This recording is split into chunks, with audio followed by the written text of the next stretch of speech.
الحمد لله والصلاة والسلام على رسول الله আমরা মহান আল্লাহ রাব্বুল আলামিনের শুকরিয়া আদায় করছি যিনি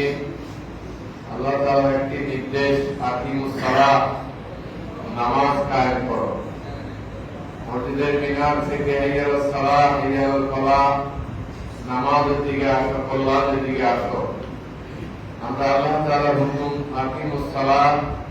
নামাজের জন্য আসতে পেরেছি সেজন্য আল্লাহ শুকরিয়া আদায় করছি আলহামদুলিল্লাহ। অনেকেই আওয়াজ শুনেছেন কিন্তু সবাই আসতে পারেন নাই এই জন্য আমরা শুভাগত কি বলেন আল্লাহ রাব্বুল আলামিন কি কোরআনে একটি আয়াত নাযিল করেছেন একটি আয়াত আমাদের ঘরে যে কোরআন আছে সেখানে আছে 6666 আয়াত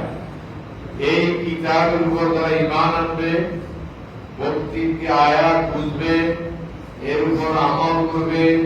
ব্যক্তি পরিবার সমাজ রাষ্ট্রে এটা কায়েমের চেষ্টা করবে সে কাল কিয়ামতের ময়দানে জান্নাতে এক একটি কোরআনের আয়াত তেলাওয়াত করবে আর জান্নাতের এক একটা সিঁড়ি অতিক্রম করতে থাকবে সেই কোরআন আমাদের কাছে আছে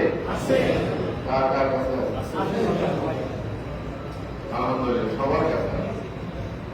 আল্লাহ বলছেন ওমান আয়াত যিকরি মাইন্না লাহু মাইসাতান দানকা ওয়া নাহশুরু ইয়াওমাল কিয়ামাতি আমা ক্বালা রাব্বি লিমা হাশারতানি আমা ওয়া কাদ কুনতু বাসীরান ক্বালা কাযালিকা আতাতকা আয়াতুনা ওয়া নাসিতাহা ওয়া কাযালিকা আল-ইয়াওমা তুনসা। আল্লাহ আমার আয়াত আমার কিতাব তোমাদের কাছে আছে আছে বলুন তো এই আয়াত অনুযায়ী আমাদের ম্যাজিস্ট্রেট কোর্ট চলে জজ court high court supreme court appeal division আমাদের জাতীয় সংসদ চলে তাহলে আল্লাহ বলছেন তোমাদের জন্য আমি দুনিয়ার জীবন সংকীর্ণ করে দিব আর আখিরাতের জীবন আমি তোমাদের বন্ধ করে দেব। তখন আমরা বলবো ক্বালা রাব্বি লিমা হাশারতানি আমা হে রব দুনিয়াতে তো আমার চোখ ছিল আজকে আমি অন্ধ কেন? আল্লাহ আমার আয়াত তোমাদের কাছে ছিল সেই অনুযায়ী ব্যক্তি পরিবার সমাজ রাষ্ট্র তুমি চালাও নাই সেই জন্য আজকে আমি তোমাকে অন্ধ করতে পারবো আমাদের কোন উপায় থাকবে এই জন্য আমরা আল্লাহ আইন সতর্কের শাসন কায়েমের জন্য আমাদের প্রত্যেক ইমানদারের দায়িত্ব ঠিক কিনা বলে যদি এটা না করি তাহলে আমরা কিতাবের উপর ইমান আমাদের পরিপূর্ণ হবে না। আল্লাহ রাব্বুল আলামিন